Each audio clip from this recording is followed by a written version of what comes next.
Hello दोस्तों, स्वागत है आपका अपने यूट्यूब चैनल एसएससी एक्सपीरियन पर। तो दोस्तों, बिहार पुलिस का सीरीज़ चल रहा है जिसमें सारे इम्पोर्टेंट क्वेश्चंस लिए गए हैं जो कि एनसीईआरटी बेस्ड है और एनसीईआरटी से बाहर स्टेट एग्जाम्स में कहीं से नहीं आता है। तो आप लोग बिना सोचे समझे हम लोग से जुड़ जाइए।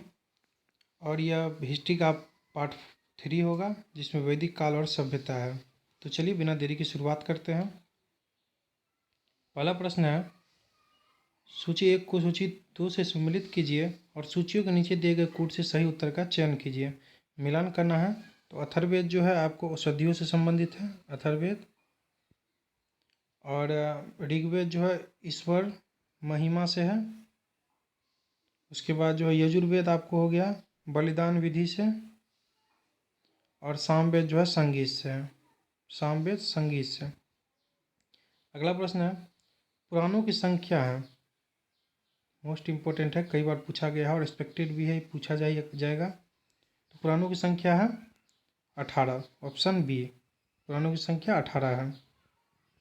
अगला प्रश्न है, यज्ञ संबंधी विधि विधानों का ज्ञान होता है, यज्ञ संबंधी विधि विधानों का ज्ञान होता है किसमें? तो यजुर्वेद में होता है, ऑप्शन डी, यजुर्वेद में यज्ञ संबंधी विधि विधानों का ज्ञान होता है।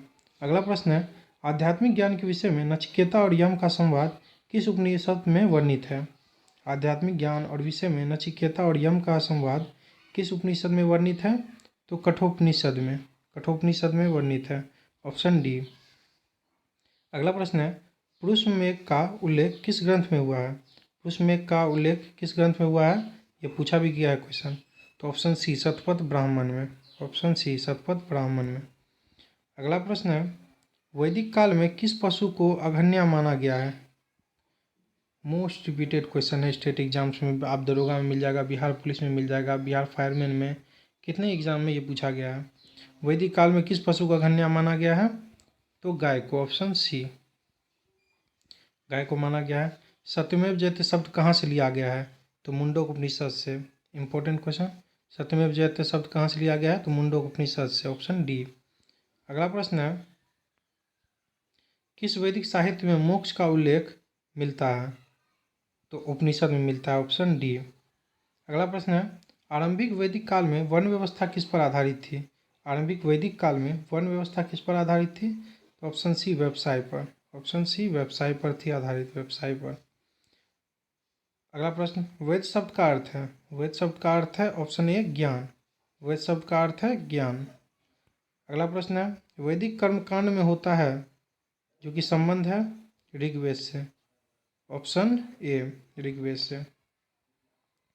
अगला प्रश्न है, आर्य सभ्यता में मनुष्य के जीवन की आयु के आरोही क्रमानुसार निम्नलिखित चरणों में से कौन सा विकल्प सही है? तो पहले ब्रह्मचर्य, उसके बाद गृहस्थ होना, उसके बाद वानप्रस्थ, उसके बाद संन्यास ले लेना। अगला प्रश्न है, वैदिक युग में राजा अपनी जनता से जो कर वसूल करते थे उसे क्या कहते थे? उसे बलि कहते थे। मोस्ट इंपोर्टेंट क्वेश्चन है, स्टार मार्क कर लीजिए इसको।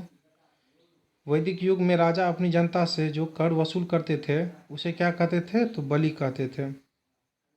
अगला प्रश्न है, वैदिक देवता इंद्र के विषय में निम्नलिखित कथनों पर विचार कीजिए तथा नीचे दिए गए कुट से सही उत्तर चुनिए। तो ऑप्शन डी, 1 एवं 3 सही है। तो यानी झंझावत के देवता थे, झंझावत के देवता थे और जो है वर्षा के देवता थे ये। अगला प्रश्न है, निम्नलिखित में से किन 3 वेदों को संयुक्त रूप से वेत्रतई कहा गया है? वेत्रतई किन्हें कहा गया है? तो ऋग्वेद, सामवेद और यजुर्वेद, ऋग्वेद, सामवेद, यजुर्वेद, तीनों को कहा गया है। अगला प्रश्न है, वैदिक आर्यों का प्रमुख भोजन था, वैदिक आर्यों का प्रमुख भोजन था दूध और इसके उत्पाद, ऑप्शन बी, दूध और इसके उत्पाद। अगला प्रश्न है, सबसे प्राचीन वेद कौन सा है? सबसे प्राचीन वेद कौन सा है? ऋग्वेद। सबसे प्राचीन वेद कौन सा है? तो ऋग्वेद है। अगला प्रश्न है, क्लासिकीय संस्कृत में आर्य शब्द का अर्थ है, क्लासिकीय संस्कृति में आर्य शब्द का अर्थ है, तो आर्य शब्द का अर्थ है एक उत्तम व्यक्ति, ऑप्शन डी, एक उत्तम व्यक्ति। अब सूची को मिलान करना है एक दूसरे से। तो कुभा का है, कुभा का हो जाएगा काबुल, कुभा का काबुल। और परुशनी का हो जाएगा राबी, परुशनी का राबी। और सदानीरा का हो जाएगा गंडक, सदानीरा का गंडक, और शतुद्री का सतलज, शतुद्री का सतलज। अगला प्रश्न है, अवेस्ता और ऋग्वेद में समानता है और अवेस्ता किस क्षेत्र से संबंधित है? तो यह ईरान से संबंधित है अवेस्ता, ऑप्शन बी। अगला प्रश्न है, किस वैदिक ग्रंथ में वर्ण शब्द का सर्वप्रथम नामोल्लेख मिलता है? तो ऑप्शन ए ऋग्वेद में मिलता है, ऋग्वेद में। अगला प्रश्न है, वैदिक नदी अस्किनी की पहचान निम्नांकित नदियों में से किस एक के साथ की जाती है? तो चिनाब, ऑप्शन सी चिनाब में की जाती है। अगला प्रश्न है, मिलान करना है, ऋग्वेद जो है ऐत्रेय और सामवेद जो है पंचविश का, और अथर्ववेद जो है गोपथ, और यजुर्वेद शतपथ।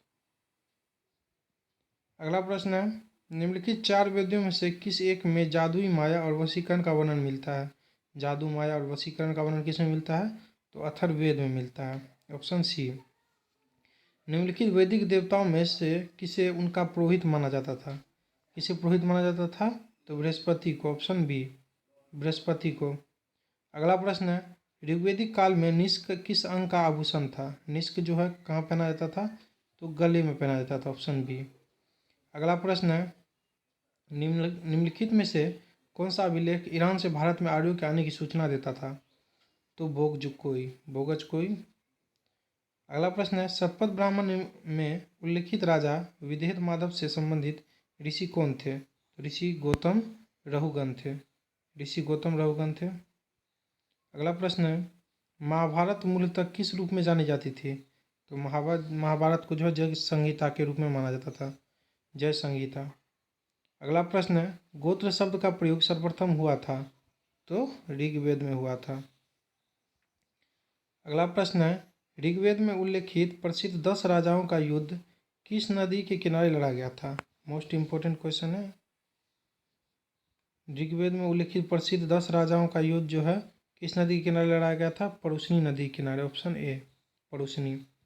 अगला प्रश्न है, निम्नलिखित में से किस नदी को ऋग्वेद में मातेत्मा, देवीत्मा एवं नदीत्मा से संबंधित किया गया है?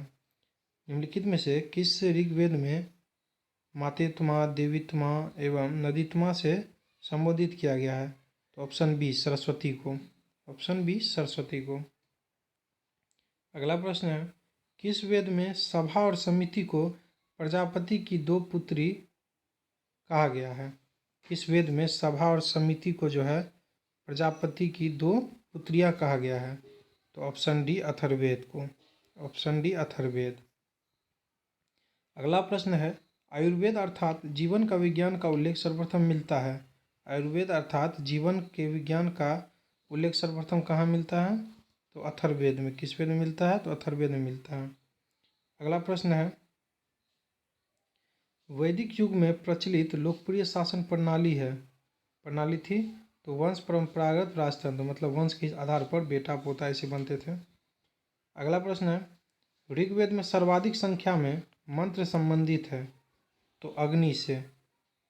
ऋग्वेद में सर्वाधिक संख्या में मंत्र संबंधित है? तो अग्नि से संबंधित है। अगला प्रश्न है, निम्नलिखित में से पूर्व वैदिक आर्यों का सर्वाधिक लोकप्रिय देवता कौन था? तो कौन था? इंद्र था। निम्नलिखित में से पूर्व देविक आर्यों का सर्वाधिक लोकप्रिय देवता कौन था? तो इंद्र थे, ऑप्शन डी। अगला प्रश्न है, 800 ईस्वी पूर्व से 600 ईस्वी पूर्व का काल किस युग से जुड़ा हुआ है? 800 ईस्वी पूर्व से 600 ईसा पूर्व का काल किस युग से जुड़ा हुआ है? तो ब्राह्मण युग से, ऑप्शन ए ब्राह्मण युग से संबंधित है। अगला प्रश्न है, ऋग्वेद की मूल लिपि थी? ऋग्वेद की कौन सी लिपि थी? तो ब्राह्मी लिपि थी। बार बार पूछा गया है, ब्राह्मणी लिपि थी। अगला प्रश्न है, गायत्री मंत्र के नाम से प्रसिद्ध मंत्र सर्वप्रथम किस ग्रंथ में मिलता है? गायत्री मंत्र के नाम से प्रसिद्ध मंत्र सर्वप्रथम किस ग्रंथ में मिलता है?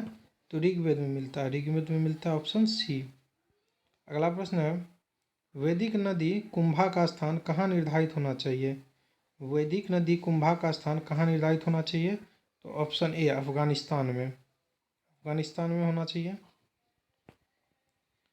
और ये थोड़ा इम्पोर्टेंट है, इसको भी देख लेते हैं अगर क्वेश्चन आ गया तो। अब ये जैसे मंत्रों के बारे में देख लीजिए, ये पूछता है ऋग्वेद में जो है 1028 मंत्र हैं। ऋग्वेद में 1028 मंत्र। यजुर्वेद में मंत्रों की संख्या नहीं है। सामवेद में 1875 मंत्र हैं। सामवेद में 1875 मंत्र हैं। और ऋग्वेद में कितने थे? 1028 मंत्र। और वहीं अथर्ववेद में जो है 6000 मंत्र हैं। कितने हैं? 6000 मंत्र। ऋग्वेद में 1028 मंत्र, सामवेद में 1875 मंत्र, अथर्ववेद में 6000 मंत्र। कभी कभी पूछ लिया जाता है, इसके लिए इम्पोर्टेंट था। तो चलिए वीडियो यहीं पर समाप्त होती है। इसमें प्रश्नों की संख्या थी 41। तो आशा है कि आप लोगों का जितना भी डाउट था वैदिक काल से क्लियर हो गया होगा। सारे इम्पोर्टेंट थे, नो NCERT बेस्ड थे। तो आप लोगों को वीडियो अच्छी लगी हो तो लाइक सब्सक्राइब कर लीजिएगा, प्लीज़ सपोर्ट कीजिए, जिससे सीरीज़ या चालू रख सकूँ मैं। थैंक यू दोस्तों, wish you all the best.